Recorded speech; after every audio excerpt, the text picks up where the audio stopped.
Share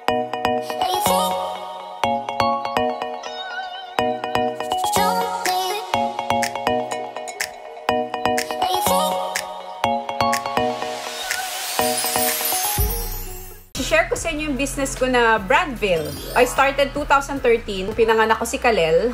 Na-bored ako sa bahay nung bata nga ako. Raketera ako, marami akong ginagawa. Hindi ako sanay na nasa bahay lang at nag-aalaga ng bata. So while I'm taking care of my firstborn Kalel, sabi ko, ba't di ako mag-business? So, yung umpisa nun, nagbo-boom pa lang yung Instagram that time 2013 I guess, or 2014. May nag-alok sa akin na friend ko na, uy, magbenta ka online. So, walang puhunan. I just need to post. So, feeling ko, yung mga, every time na nagpo-post ako, laging may tumatangkilik, may bumibili, na uubos. Yun yung mga personal stuff ko pa that time. Tapos sabi ko, sige, itry ko. Wala naman akong puhunan. So, yung friend ko, nag-consign sa akin ng mga bags. So, binibenta ko. And, talagang blessing dahil ang dami tumangkilik. I don't know, maybe it's because that time Rico was playing pa and yung edge ko kasi doon is kilala siya and a lot of people trust me. So, of course, I'm selling mga Louis Vuitton, Chanel, yung mga ganyang Prada, Gucci. So, people trusted me, 'di ba? And until now, kasi success story tong Brandville for me. After 2 years, I think 2016 or 2017, na-meet ko si Ate Jen ng Brand Conscious. Bigla na lang niya akong inalok kung gusto ko mag-sublist sa kanya. Kasi that time, okay na rin. My business was doing good na. Brandville was doing good. So, inalok niya ako. Gusto mo bang mag-sublist sa akin? Ganon-ganon. O, parang i-display mo yung items mo. May physical shop siya sa Green Hills. So, pero authentic to ha. Kasi pag iniisip nila Green Hills, puro fake. Hindi. Marami na sa Green Hills na mga authentic shop. Parang ito na yung Japan ng Pilipinas actually. Nagkalat na dyan. Actually, madami na kaming kalaban dyan. But I will not mention. So, nag-ano na kami, nag-usap kami, nagrenta ko sa kanya, iniiwan ko lang mga items ko, pero brand conscious pa rin yung name ng shop. So, parang ano lang ako sa kanya, yung mga, kunyari, meron akong mga pick-up, delivery, dun ko sa shop lahat pinapadaan, para legit lahat, and alam nila na money back guaranteed ako kung may fake man na makalusot, kasi minsan may nakakalusot na fake, di mo may iwasan lalo na nagpapakonsign ka. Pero, ang importante kasi dyan yung heart mo that you know na ima-money back mo sila. And, never na ngayon may nakalusot sa amin. Kasi nga si Ate Jen, siya yung nag-authenticate ng mga items. And sobrang nag-aral pa siya sa Japan. Ang tagal niya na rin sa business. I think since 2008, naggaganito na siya. Talagang, she guided me, she protected me, and talagang, hindi niya ako pinabayaan sa lahat ng laban ko dito sa Brandville. And I'm so grateful to her. Dahil kung hindi sa kanya, hindi din lalaki ng ganito yung business ko. So, to cut it short, ang dami ko sinabi, pero sobrang love ko talaga yung Brandville. Now, I have almost, I think, 70,000 followers. Not sure, 60, 65, whatever. Basta ganon. And I'm grateful kasi dati si Rico, nung hindi siya, actually, mas malaki pa yung kinikita ko kay Rico sa basketball. Lagi niya sinasabi sa akin yan. Kasi, nung nagbabasketball pa siya, ito talaga yung wala siyang contract. Parang may time na ilang buwan wala siyang contract. Ito talaga yung bumuhay sa amin. I will share to you, this is very special to me. Yung top 10 most practical bags na bibili nyo. So, my first on the list is none other than this LV na perfect sa mga mommy na on the go like me. Kasi, ito yung LV on the go. Best seller to. As in, nung nilabas to, grabe, sobrang fast selling tong bag na to. Syempre, I'll go na for a GM size, but I also have PM size. Nabubulol-bulol. Yan. So, dalawa siya, baby. So, anything basta on the go, for me, this is PM size. Ito yung pinakabago. It has long strap also. Ay, teka lang. May nasikit. It has long strap. Yan. So, ang ganda. Baby and mommy. Alam mo, to tell you honestly, mas gusto ko to kaysa sa Christian Dior na book tote. Kasi it has longer strap that you can carry like this. 'Di ba? Kasi yung book tote, best selling din naman yun, pero mas practical ito para sa akin. Kasi pwede ganyan, pwedeng ganon, pwedeng travel, pwede sa beach. Tapos ito, may long strap pa. Ganda-ganda nito pag gamit-gamit nyo na to. So, this is my first on the list talaga. Practical and so roomy at marami kang malalagay din. Talagang, it's worth it. Tsaka feeling ko it's timeless, hindi na luluma. Syempre, you go for black for timeless and reversed for classic. Hindi siya maluluma. And the second on my list is the LV Multi-Pochette bag.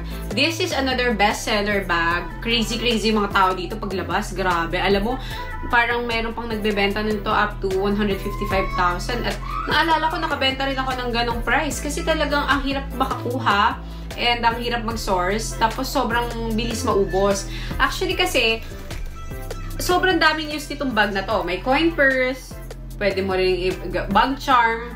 Tapos, eto, may small one. Pagka-attend ka ng mga formal, eto lang, small one. O, diba? Kapag casual, you can use this. The big one naman. The strap. You can use this. Tapos yan, lilipat-lipat siya. Matatanggal-tanggal mo. Depende sa'yo kung anong gusto mong gamitin. Diba? Na strap, na chain, or bag, size ng bag. Depende yan kung saan ka pupunta. So, the reason why it's best-selling and kaya siya multiple use talaga dahil napakadami ng use itong bag nito. Ang ganda din nung nilabas nila na color pink nito, 'di ba? Lalo na sa mga kikay. Pero ito kasi talagang hindi madumihin. Kaya mas practical for me na ganitong color. And sino bang hindi magsasawa sa classic timeless na Louis Vuitton monogram, 'di ba?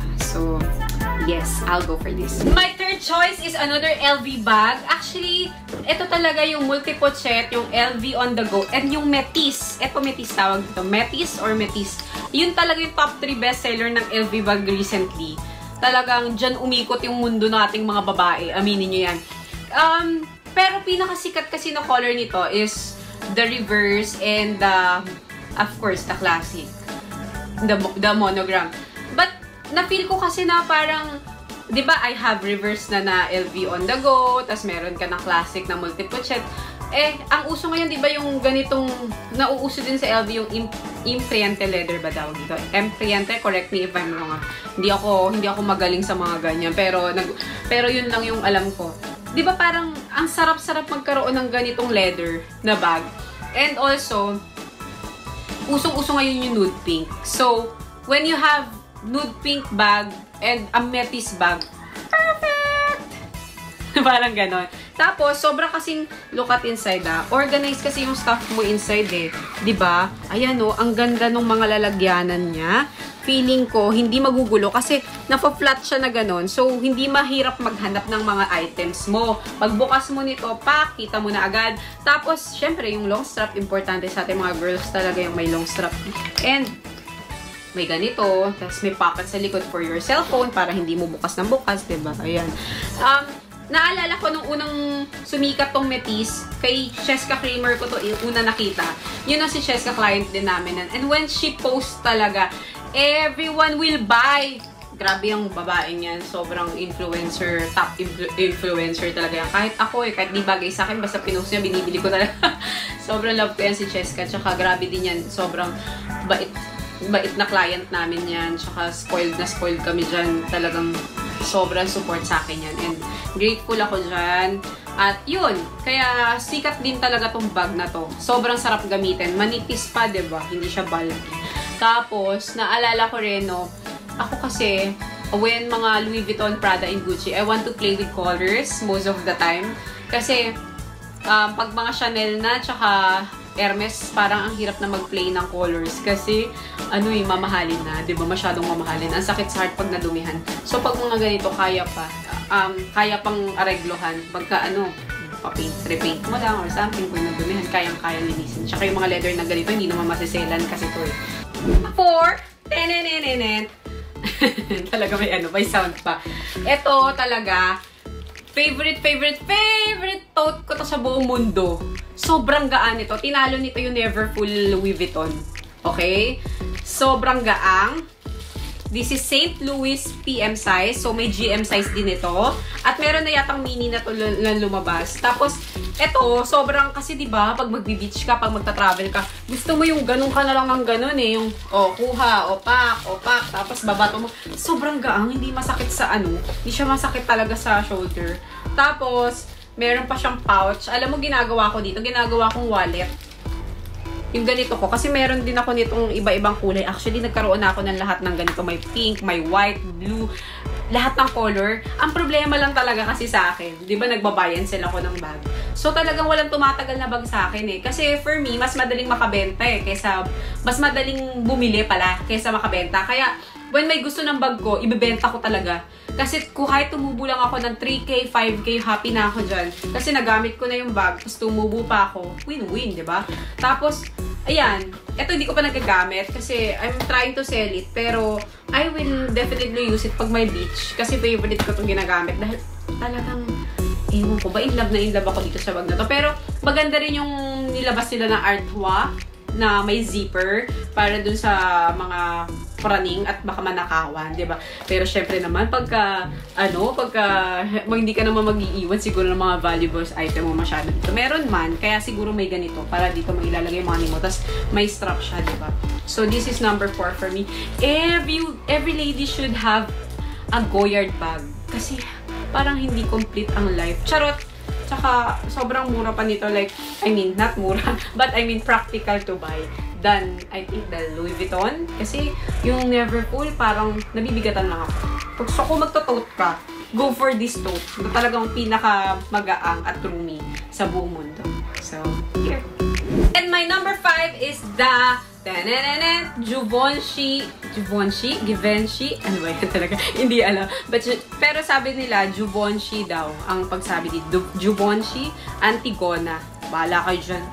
But anyways, naalala ko na naman si Cheska Kramer, OMG, kasi bumili siya sa amin ito. Yung cabinet niya, kasi di ba nagpunta kami dun sa house niya, yung walk-in closet niya, ang dami niyang ganito. Favorite bag niya to. In mini size and small size, ang alam ko. Kasi syempre, meron pang long strap. And ito isa sa mga favorite ko. Kasi syempre, ang dami ng naglalabasan na iba-ibang colorful nito, di ba? Ang ganda, in candy color siya talaga. Maganda talaga siya. Pero, this is different because it's croc. Oh, di ba? You need to say, mas pangmayaman. Char. Oh, may croc siya. Croc design. Sobrang ganda. And sobrang sarap gamitin. Ewan ko, favorite ko talaga itong bag na to. Kasi yun nga, hindi maaan yung mga gamit mo. Organized na organized. Lalo na itong mini size. Kasi itong mini size talaga, hindi mabigat. Tapos, kasi dati yung small size nito, maikli yung strap. Hindi mo siya nalulong strap. Parang shoulder, hanggang shoulder lang siya. Pero naglabas sila nung bago na small size na ganito na kahaba yung strap. Kaya, mas naging boom din yung small size. Pero, mini size pa rin ako kasi mahilig din ako sa maliliit na bag. Pang date-date lang namin. Kasi syempre, when you travel, of course, you go for big bag. Pero ito kasi parang ang perfect ng size niya. So, this is my number 5. Number 6, we're halfway na. Sino ba namang hindi ma-in love sa ganito? This is classic. Kailangan mga girls, meron tayo lahat talaga na ganito. Pero, ito yung pinaka-perfect size for me, the small size. Yes, yung edge. Yan na yung uso ngayon, di ba? So, bakit? I don't know. For me, this is everything. Balenciaga is everything. Alam mo yon. I remember, unang-unang Balenciaga bag ko, color blue. Binili ko, blue or red? Yung blue binili ko kay FFF, kay RR Enriquez. Sa best friend ko. Kasi binenta niya lang sa akin mura kasi syempre, mayaman lola mo that time, marami pang show. So, nagbebenta ng mura na bag. Tapos, inuto-uto ko siya, benta mo na mura sa akin yan. Okay, so, yun yung first bag ko. Kasi nakaka-inlove naman talaga yung Balenciaga. Lalo na, nakaka-addict yung amoy ng Balenciaga. Yun yung pagka-leather niya eh. Pero ito talaga sobrang perfect. Pati ng color, diba? Tapos, long strap pa to. Kaya, pagka gamit-gamit mo to, ang haba pa nung strap, guys.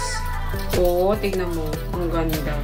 At sobrang roomy din. Dami ring malalagay. Balenciaga kasi parang for everyday, for office, for grocery, for travel. Parang lahat na. Pwede mo siyang gamitin kahit saan. So, alam mo yun.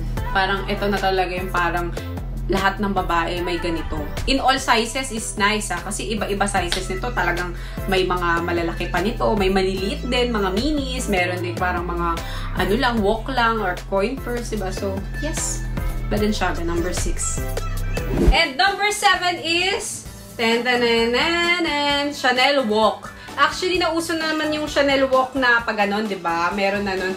Pero, Ito kasi, Chanel Walk na may cellphone case siya. Kaya, ano siya, universal siya. So, I think kahit hindi na uso yung mga phone mo, magpalit ka na magpalit ng iPhone, kasya siya dito. Tapos, ayan, may card holder siya. And, meron siyang, eto, lalagyan ng konting cash. Ito yung parang, ako kasi hindi ako masyado nagdadala ng cash eh.